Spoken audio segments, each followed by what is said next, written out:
Saudara, apakah kita pernah memperhatikan seorang peternak domba atau kambing atau sapi yang setiap hari pergi ke padang rumput, ke tempat di mana yang ada banyak rumput hijau, dia akan mengarit rumput-rumput itu untuk dia kumpulkan dan dia bawa ke peternakan, memenuhi kebutuhan hewan-hewan yang ada di peternakannya. Mungkin sekilas kita tidak melihat ada sesuatu yang aneh di sana. Mungkin sekilas kita tidak melihat sesuatu yang sangat bermanfaat di sana. Namun sesungguhnya ketika kita memperhatikan seorang peternak itu, ketika dia setiap hari mengambil aritnya lalu menebas itu rumput, walaupun rumput yang mudah untuk dipotong, tetapi saudaraku, ketika arit itu digunakan setiap hari, maka tingkat ketajaman arit itu akan berkurang.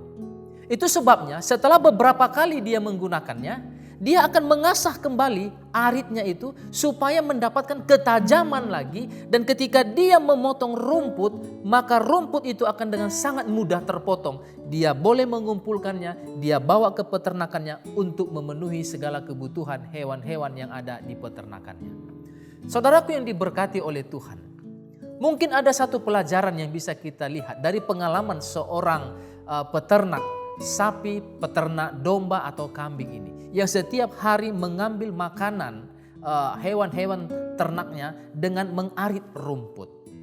Seorang peternak, dia akan mengasah itu aritnya dengan sangat baik sehingga dia akan mendapatkan ketajaman yang cukup baik untuk memotong rumput, memotong makanan-makanan yang dia dapat bawa dan sajikan untuk kambing, domba ataupun sapi. Apa pelajaran yang bisa kita lihat dari pengalaman seorang peternak ini? Bahwa kita di dalam kehidupan kerohanian kita juga, kita sering menghadapi banyak pergumulan. Kita sering menghadapi banyak penipuan-penipuan yang secara pandangan kita, ya, kita ini sebenarnya tidak tertipu. Tapi sesungguhnya kalau diperhatikan dengan sungguh-sungguh, kita sebenarnya sementara tertipu. Setan sementara memperdaya kita. Kenapa kita bisa terperdaya? Karena pikiran kita sudah kurang tajam untuk melihat tipu daya setan. Tipu daya setan itu lebih tajam dari pengetahuan kita, dari hal-hal rohani yang ada pada diri kita, sehingga kita tidak mampu untuk melihat apakah yang terjadi itu sebuah cobaan atau ujian yang berasal daripada setan. Itu sebabnya nasihat firman Tuhan mengatakan di dalam kitab Josua pasalnya yang pertama ayat yang ke-8. Firman Tuhan mengatakan demikian. Janganlah engkau lupa memperkatakan kitab Taurat ini, tetapi renungkanlah itu siang dan malam, supaya engkau bertindak hati-hati sesuai dengan segala yang tertulis di dalamnya.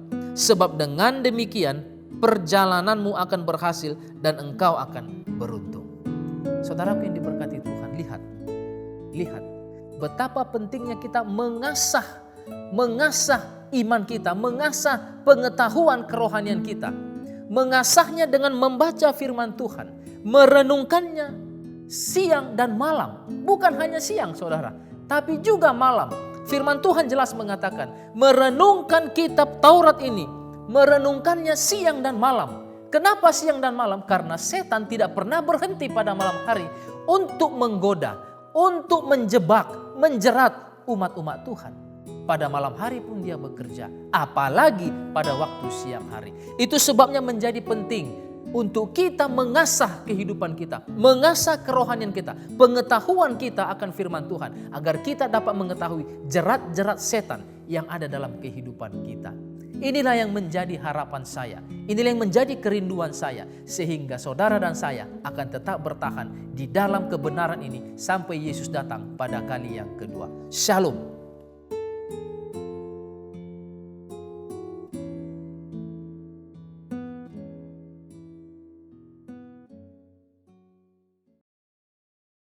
Shalom, selamat berjumpa kembali di Suara Pengharapan Hope Channel Borneo. Acara ini membawa pengharapan kepada kita semua tanpa melihat latar belakang, budaya, dan bahasa Anda. Allah Maha Pengasih dan Maha Penyayang. Jehovah Jireh, Allah pemelihara. Selamat malam dan selamat Sabat. Baiklah, kita siapkan hati dan pikiran kita untuk memulai acara ibadah kita pada malam hari ini. Untuk memulai acara kita pada malam hari ini, mari sama-sama kita membuka lagu Sion edisi lengkap nomor 341 yang berjudul Hari Perhentian Allah.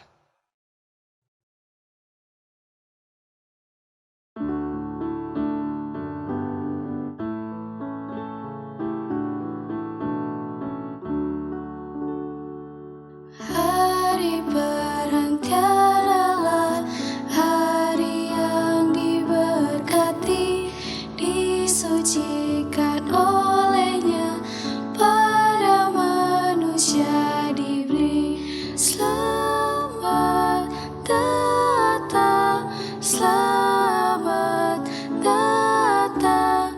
Hari kita bersuka, hari Tuhan yang mulia. Bekerja 6 hari, lalu Sabat tibalah. Pada hari ke-7 tercurah berkat Allah.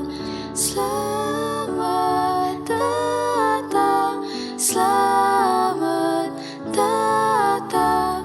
Hari kita bersuka, hari Tuhan yang mulia. Banyak yang menolaknya, ambil hari pertama. Selidikilah Alkitab, tiada ayat sahkannya. Selamat datang, selamat datang. Hari kita bersuka, hari Tuhan yang mulia. Yang benar kan berkata, manusia yang obahkan, sabdanya tak berubah, walau lewat ribuan tahun. Selamat datang, selamat datang. Hari kita bersuka, hari Tuhan yang mulia. Ku cari dan yang benar, Sabat hari ke-7, lalu aku turutlah, itulah jalan selamat. Selamat datang, selamat datang. Hari kita bersuka, hari Tuhan yang mulia.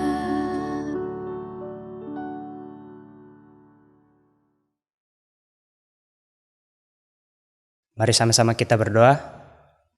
Bapa di surga, terima kasih Tuhan karena Engkau masih menyertai kami dari 6 hari lamanya kami bekerja dan beraktivitas, hingga pada malam hari ini kami dapat menyucikan Sabat-Mu lagi Tuhan. Bapa di surga, pada malam hari ini kami mulaikan ibadah kami, berkati dari awal, pertengahan hingga akhirnya.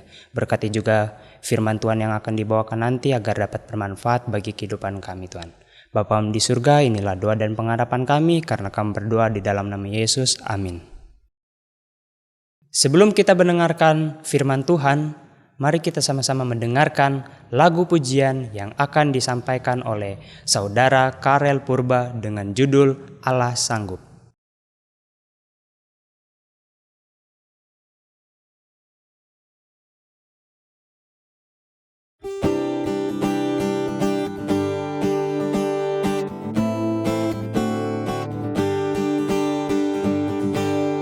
Apa yang tak pernah dilihat mata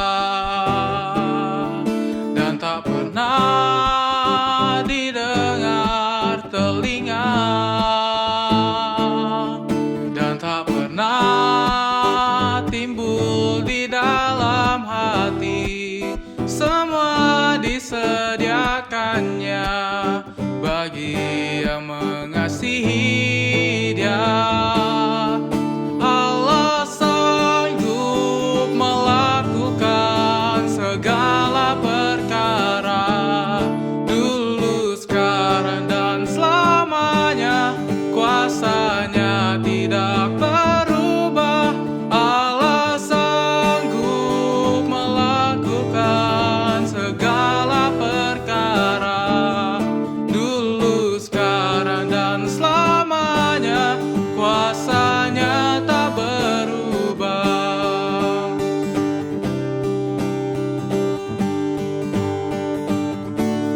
Apa yang tak pernah dilihat mata dan tak pernah didengar telinga dan tak pernah timbul di dalam hati, semua disediakannya bagi yang mengasihi Dia. Allah sanggup melakukan segala perkara, dulu, sekarang, dan selamanya. Kuasanya tidak berubah. Allah sanggup melakukan segala perkara, dulu, sekarang, dan selamanya. Kuasanya tak berubah.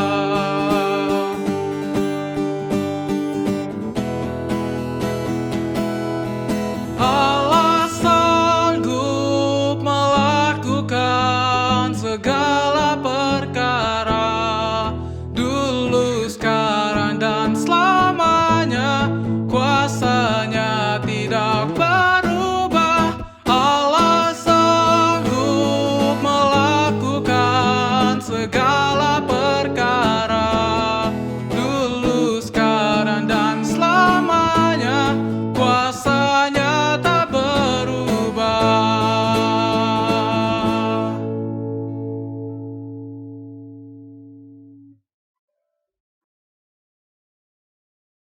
Shalom saudara-saudaraku yang kekasih dalam Tuhan.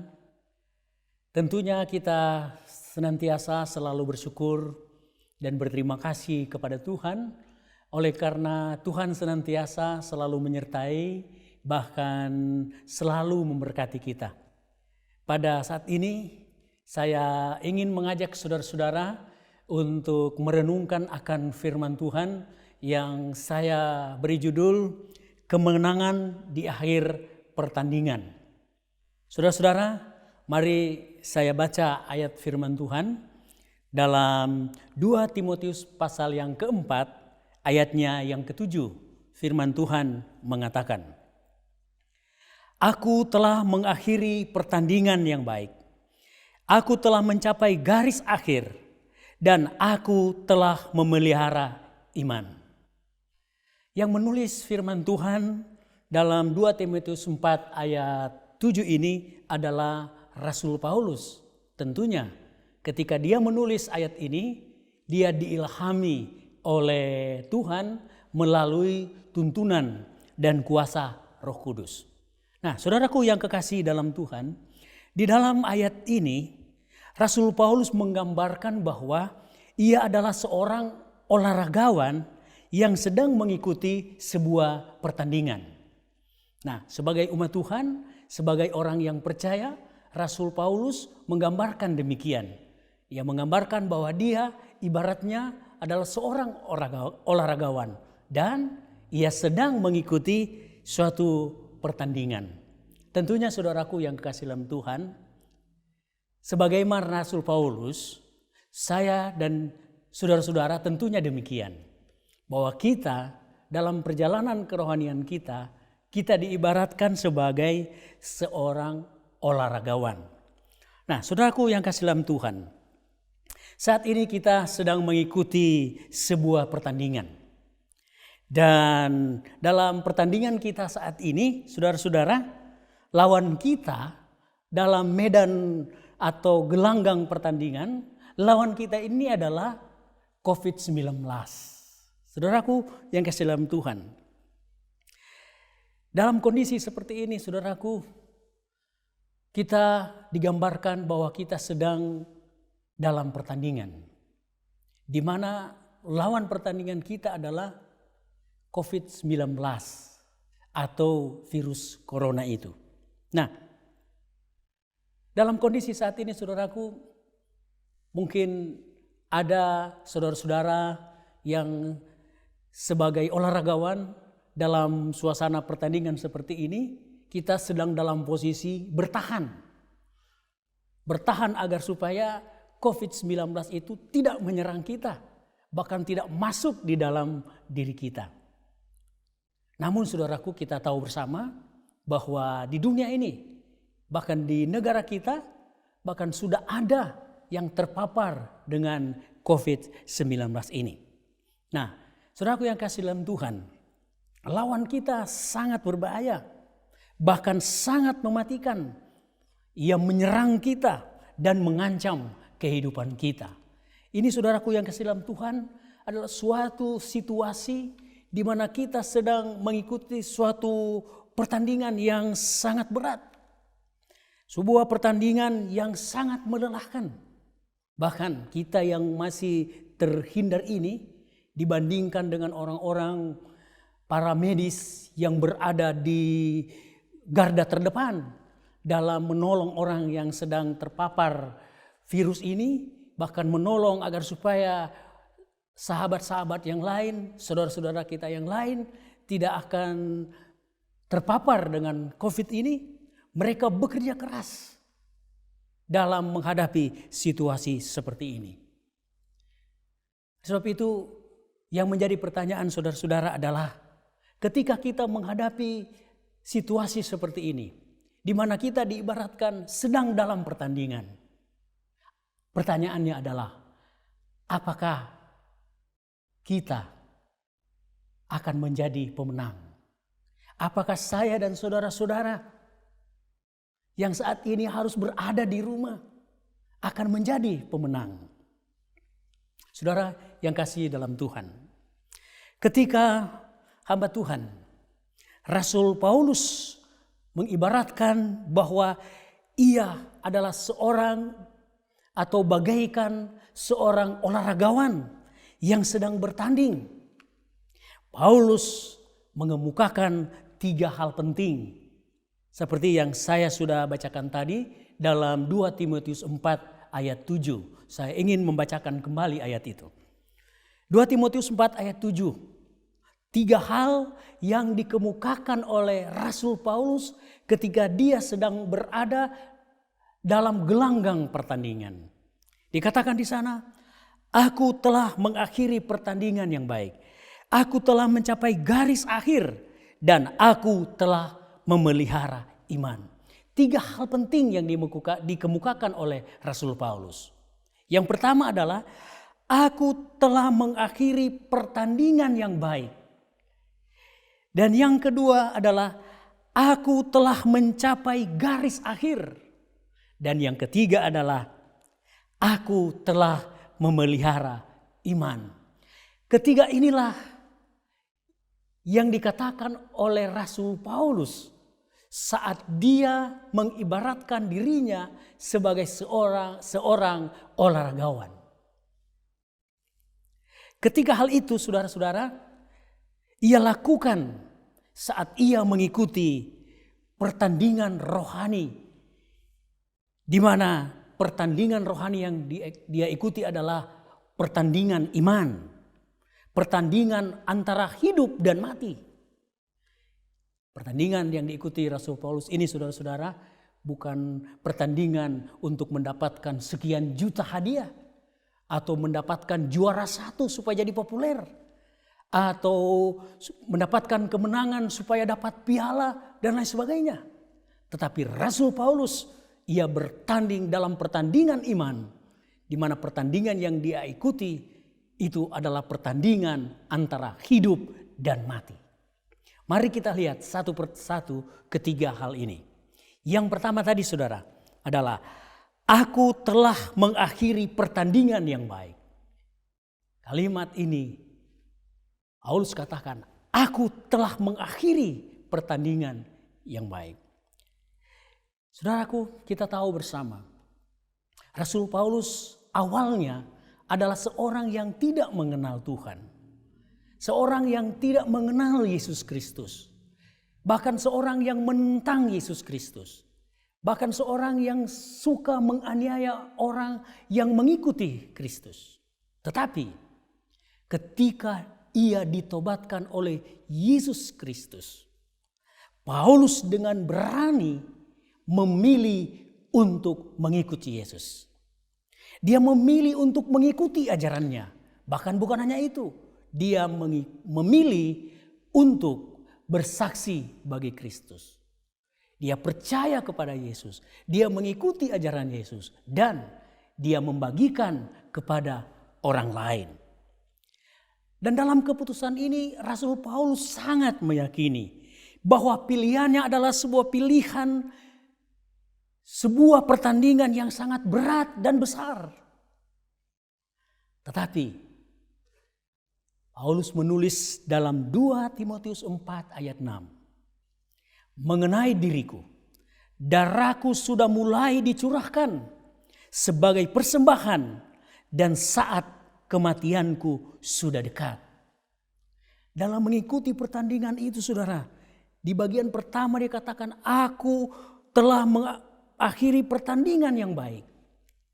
Dalam pertandingan itu yang ia ikuti, dia mengatakan mengenai diriku, darahku sudah mulai dicurahkan sebagai persembahan dan saat kematianku sudah dekat. Dia tidak takut walaupun dia harus mencurahkan darah untuk mempertahankan iman, untuk bertanding agar supaya setelah dia selesai bertanding, dia adalah seorang pemenang. Rasul Paulus telah memulai sebuah pertandingan. Pertandingan yang sangat berat. Pertandingan yang sangat melelahkan. Pertandingan yang menuntut kesabaran. Pertandingan yang membutuhkan kekuatan iman. Dan Rasul Paulus ketika dia mengikuti pertandingan ini, dia bukan hanya memulai, tetapi dia mengikuti semua tahapan-tahapan pertandingan itu. Namun saudara, yang menjadi pertanyaan adalah, apakah yang terjadi kemudian? Kita masuk dalam poin yang kedua dalam 2 Timotius 4 ayat 7. Poin yang kedua dikatakan, aku telah mencapai garis akhir. Begitu banyak tantangan yang dihadapi oleh Paulus. Baik ketika dia mempertahankan imannya, maupun ketika dia harus membagikan iman itu. Ketika dia mengambil keputusan untuk menjadi saksi bagi Kristus. Karena itu memang perintah dari Kristus. Agar supaya Rasul Paulus bukan hanya untuk percaya firman. Bukan hanya untuk mengikuti firman. Tetapi juga harus membagikan firman Kristus itu kepada orang lain. Dan banyak tantangan yang dia hadapi. Namun Paulus tidak berhenti. Dia tidak mundur dari gelanggang pertandingan. Dia terus mengikuti walaupun harus tumpah darah. Pergumulan yang sangat berat. Oleh sebab itu Rasul Paulus dia terus mengikuti pertandingan itu sampai garis finish.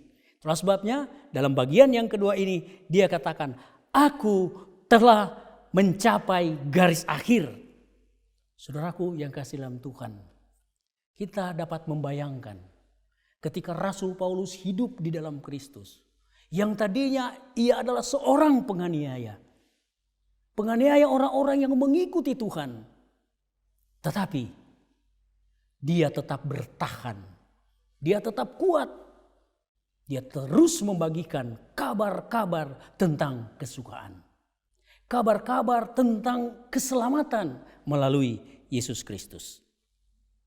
Saudara, yang menjadi pertanyaan selanjutnya adalah, apakah Paulus berhasil menjadi seorang pemenang? Boleh jadi ada orang yang bertanding, atau mengikuti pertandingan. Sudah menjelang garis finish. Beberapa saat lagi sudah tiba di garis finish, langsung menyerah, mundur. Nah, Rasul Paulus mengatakan, aku telah mencapai garis akhir. Nah, yang menjadi pertanyaan adalah, apakah setelah Rasul Paulus tiba di garis akhir, apakah dia betul-betul menjadi seorang pemenang? Mari kita baca dalam firman Tuhan, 2 Timotius 4 ayatnya yang ke-8. Firman Tuhan berbunyi demikian. Sekarang telah tersedia bagiku mahkota kebenaran yang akan dikaruniakan kepadaku oleh Tuhan, hakim yang adil pada harinya. Tetapi bukan hanya kepadaku, melainkan juga kepada semua orang yang merindukan kedatangannya. Luar biasa saudara-saudara. Dalam penderitaan mengikuti pertandingan itu, Rasul Paulus dia sangat meyakini. Dia katakan bahwa telah tersedia bagiku mahkota, telah tersedia piala buat dia. Dan dia meyakini piala itu, mahkota kemenangan itu disediakan oleh Tuhan baginya. Ia katakan pada saat dia sudah berada di garis akhir. Pada saat dia sudah tiba di garis finish, saudara-saudara. Dan dia telah menyelesaikan pertandingan itu. Dan luar biasa saudara, ia katakan itu bukan hanya untuk dirinya sendiri. Tetapi dia katakan di sini, melainkan juga kepada semua orang yang merindukan kedatangannya. Saudara, saya dan saudara saat ini sedang bertanding. Bila mana kita tetap tahan, tetap teguh, mengikuti pertandingan ini, kita akan menjadi pemenang seperti Rasul Paulus. Dan janji kedatangannya, hari keselamatan itu akan tiba. Saya percaya bahwa kerinduan Rasul Paulus ini, di mana dia sudah selesai atau sudah mengakhiri pertandingan, sudah selesai. Pertandingan dia sudah ikuti semua tahap demi tahap. Saat ini ia sedang beristirahat dan dia sedang menunggu untuk menerima hadiah itu, mahkota itu, yaitu keselamatan. Saudara, sementara kita merenungkan akan firman Tuhan ini mengenai bagaimana Rasul Paulus berhasil dalam proses menuju kemenangan ini. Boleh jadi kita bertanya, mengapa Rasul Paulus berhasil menyelesaikan pertandingan? Mengapa dia sangat yakin akan menerima mahkota kemenangan saat Tuhan datang? Tentunya saat ini dia belum terima itu. Sementara ia sudah beristirahat. Tetapi dia sangat meyakini. Nah, mengapa Rasul Paulus berhasil dalam menyelesaikan pertandingan itu? Mari saudaraku, kita masuk dalam poin yang ketiga dalam 2 Timotius 4 ayat yang ke-7. Saya ulangi saudaraku, poin yang pertama adalah aku telah mengakhiri pertandingan yang baik. Yang kedua, aku telah mencapai garis akhir. Dan apa yang membuat Rasul Paulus berhasil melewati pertandingan itu? Bagian yang ketiga dalam ayat yang sama tadi, 2 Timotius 4 ayat 7. Aku telah memelihara iman. Sejak Paulus mulai atau mengawali mengikuti pertandingan rohani, pertandingan hidup atau mati, selamat atau tidak, Paulus memulai dengan iman. Dan selama dia bertanding dalam pertandingan rohani ini, mempertahankan kebenaran keyakinannya bersama Yesus, Paulus tetap memelihara iman. Paulus menjadikan iman itu sebagai dasar kekuatan dari perjalanannya ini dalam pertandingan tersebut untuk mencapai sebuah kemenangan. Oleh sebab itu saudaraku, saya ingin mengajak saudara-saudara pada kesempatan ini. Apa yang menjadi alasan Paulus atau apa kata Paulus tentang iman itu yang menjadi dasar dia ketika dia bertanding dan dia tiba di garis akhir dan dia yakin akan mendapatkan mahkota kemenangan itu. Mari kita lihat beberapa ayat yang Paulus katakan tentang iman itu. Dalam Ibrani pasal 11 ayat 1 Paulus mengatakan demikian. Iman adalah dasar dari segala sesuatu yang kita harapkan dan bukti dari segala sesuatu yang tidak kita lihat. Ada 2 poin penting yang Paulus katakan di sini. Yang pertama adalah iman adalah dasar dari segala sesuatu yang kita harapkan. Satu-satunya yang kita harapkan adalah kedatangan Yesus, keselamatan itu, kemenangan itu ketika pertandingan di dunia ini telah selesai. Dan Rasul Paulus katakan dasarnya untuk mencapai dan menerima kemenangan itu adalah iman. Karena itu adalah pengharapan kita yang besar. Yang kedua di dalam ayat yang sama, Paulus mengatakan iman adalah bukti dari segala sesuatu yang tidak kita lihat. Saudara, saat ini saudara kita berbicara kerajaan surga, berbicara Tuhan akan datang. Oh, kita belum lihat, Rasul Paulus saja belum lihat. Tetapi ketika kita memiliki iman, iman itulah yang akan membuktikan dan akan menyatakan kepada kita, oh, inilah hadiah itu. Inilah mahkota kemenangan itu. Dan itu akan diberikan oleh Tuhan. Ayat yang berikut. Bagaimana Rasul Paulus menyatakan iman itu. Yang menjadi dasar dari pertandingan. Dalam Efesus pasal yang ke-6 ayat 16 dikatakan. Dalam segala keadaan pergunakanlah perisai iman.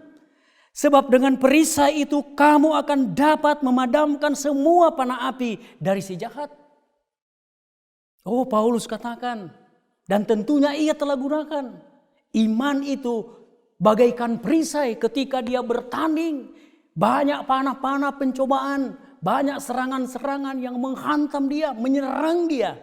Tetapi dia menggunakan iman sebagai perisai sehingga pertandingan, perjalanan mengikuti pertandingan itu dia tidak terganggu, terus menuju kepada garis akhir, di mana garis akhir itu terdapat kemenangan. Ayat ini mengajak kita saudara-saudara, sementara kita sedang berhadapan dengan musuh yang sangat berat di dunia ini, yaitu COVID-19, gunakanlah iman itu sebagai perisai supaya kita tetap bertahan. Ayat berikut saudara, Efesus 2 ayat 8. Sebab karena kasih karunia kamu diselamatkan oleh iman. Itu bukan hasil usahamu tetapi pemberian Allah. Jadi Tuhan menganugerahkan kepada kita secara cuma-cuma kasih karunia itu. Dan kasih karunia itu kita harus yakini, kita harus percayai, kita harus imani. Bahwa kasih karunia itu, bahwa keselamatan itu, bahwa mahkota keselamatan itu, mahkota kemenangan, kerajaan surga yang kekal itu, Tuhan akan berikan. Asal saudara, kita memiliki iman seperti Rasul Paulus. Walaupun saat ini dia sudah beristirahat, tetapi dia sedang menunggu hari kebangkitan. Dan saat ia dibangkitkan, dia akan menerima mahkota kemenangan itu. Saya bisa bayangkan saudara, ketika Tuhan datang dan membangkitkan Rasul Paulus, dengan penuh sukacita dia melihat dan menyaksikan inilah Tuhan yang akan memberikan kemenangan itu. Saudara, sebelum Rasul Paulus mengakhiri atau sebelum Rasul Paulus berakhir hidupnya, ada satu ungkapan yang sangat mengagumkan yang Paulus katakan dalam Galatia 2 ayat 20. Rasul Paulus katakan demikian. Namun, aku hidup Tetapi bukan lagi aku sendiri yang hidup, melainkan Kristus yang hidup di dalam aku. Dan hidupku yang kuhidupi sekarang di dalam daging adalah hidup oleh iman dalam Anak Allah yang telah mengasihi aku dan menyerahkan dirinya untuk aku. Wah, luar biasa, saudara. Rasul Paulus katakan bahwa ketika dia hidup di dunia ini, ketika dia bertanding di dunia ini, dia katakan bahwa aku bukan hidup lagi, bukan aku, tetapi Kristus. Inilah yang membuat dia kuat dalam pertandingan, berhasil mencapai kemenangan itu. Bahkan dia katakan, hidup oleh iman dalam Anak Allah, yaitu Yesus Kristus. Ia mengatakan bahwa ketika dia mengikuti pertandingan itu, saudara, dia tahu persis bahwa Yesus yang dia ikuti, ajaran yang dia ikuti, Yesus sangat mengasihi dia. Ia memiliki keyakinan bahwa dia akan dimenangkan. Oleh sebab itu dia tetap bertahan dalam peperangan itu. Saudara, bagaimana akhir Paulus? Bagaimana akhir hidupnya sebelum ia beristirahat? Saudara, Paulus disiksa dengan sangat kejam dan akhirnya dipenggal kepalanya oleh pemerintahan atau kekaisaran saat itu. Kurang lebih tahun 67 Paulus mengakhiri hidupnya. Saudara, dia meninggal. Dia mati bukan karena sakit, bukan karena corona, saudara, tetapi dia mati oleh karena kepalanya dipenggal, saudara. Bahkan selama hidupnya sebelum dia mati, Paulus adalah orang yang paling lama mengalami masa siksaan di penjara. Masuk keluar, tangkap, masuk penjara dan seterusnya, saudara.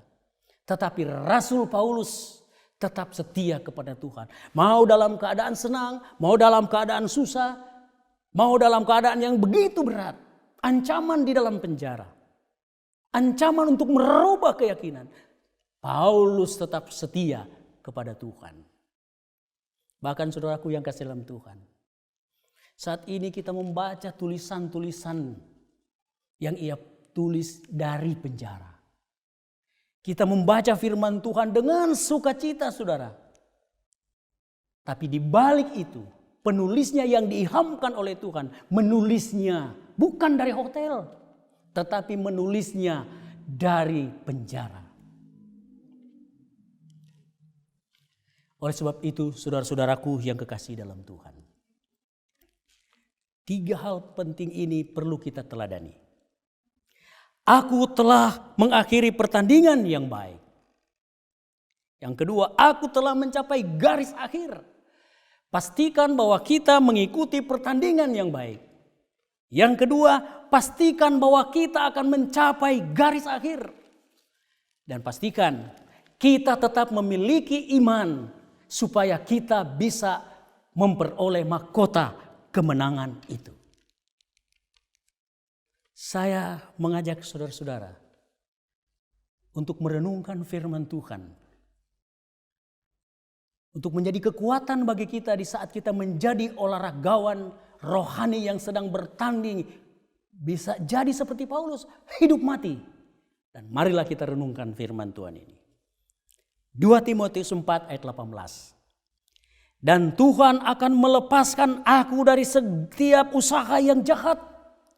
Dia akan menyelamatkan aku sehingga aku masuk ke dalam kerajaan di sorga. Baginya lah kemuliaan selama-lamanya. Amin. Saudara, ini keyakinan dari Rasul Paulus. Bahwa Tuhan akan senantiasa selalu melepaskan dia. Kalau ada rancangan-rancangan musuh yang mau menggagalkan pertandingan dia. Oh, dia yakin Tuhan akan campur tangan untuk memberikan kelepasan. Saya percaya ketika kita memiliki iman seperti Rasul Paulus, maka cobaan-cobaan, tantangan-tantangan, pergumulan-pergumulan yang kita hadapi, Tuhan akan campur tangan untuk melepaskan kita. Kita percaya bahwa Tuhan akan melepaskan kita dalam situasi yang kita rasakan saat ini, di mana kita harus ada mungkin yang harus tinggalkan pekerjaan, dirumahkan, dan tidak ada kegiatan dan lain sebagainya. Tuhan akan campur tangan, Tuhan akan berikan kemenangan. Oleh sebab itu, mari kita berdoa bersama agar Tuhan senantiasa selalu menyertai kita, memberikan kemenangan kepada kita. Mari saya mengajak kita semua untuk tunduk kepala dan kita akan berdoa. Bapa di sorga, terima kasih atas firman-Mu yang sudah kami renungkan bersama. Tolonglah kami dengan Roh-Mu yang kudus, agar kami boleh memiliki kekuatan di saat kami sedang bertanding dalam mempertahankan kerohanian dan keyakinan kami kepada Tuhan. Bahkan dalam situasi dunia yang tidak baik, kami boleh tetap teguh, boleh tetap setia bertahan dalam pertandingan yang benar. Dan Tuhan akan menyediakan bagi kami mahkota kemenangan. Seperti Paulus yang sedia menerima akan janji keselamatan dari sorga. Berkatilah saudara-saudara kami di mana saja kami berada, agar kami boleh tetap setia kepadamu. Keselamatan itu boleh menjadi bagian kami. Inilah doa dan pengharapan kami Tuhan. Di dalam nama Yesus kami telah berdoa. Amin. Untuk menutup acara ibadah malam Vesper kita, mari sama-sama kita membuka lagu Sion edisi lengkap dari nomor 150 yang berjudul Segera Datang Hujan Berkat.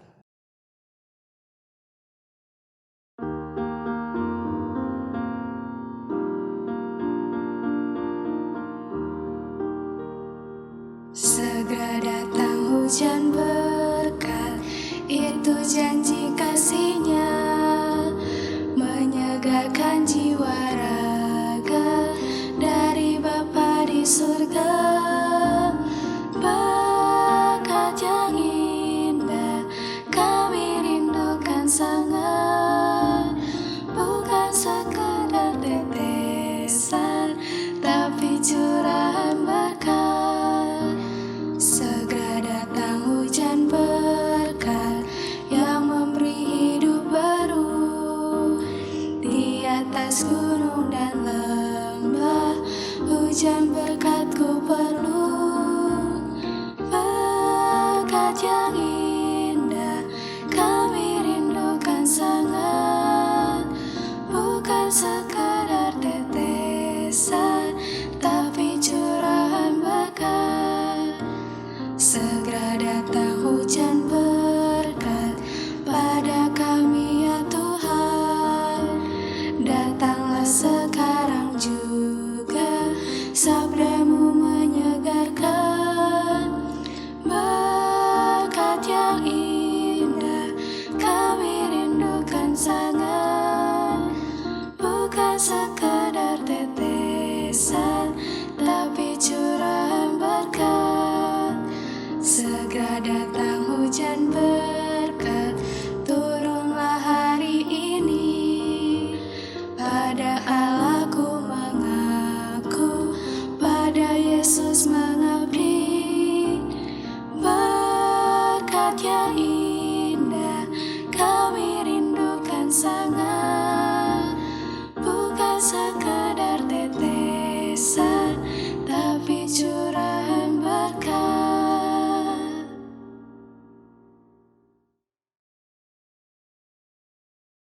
Mari sama-sama kita berdoa.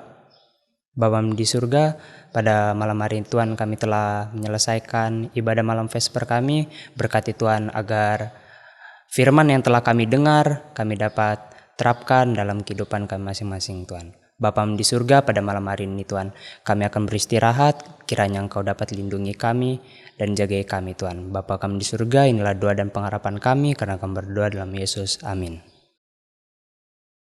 Acara ibadah malam Vesper kita pada malam hari ini telah selesai. Kita berjumpa lagi esok hari di acara ibadah Sabat jam 9 waktu Indonesia Tengah. Hanya di YouTube dan Facebook Hope Channel Borneo. Selamat Sabat, Tuhan Yesus memberkati.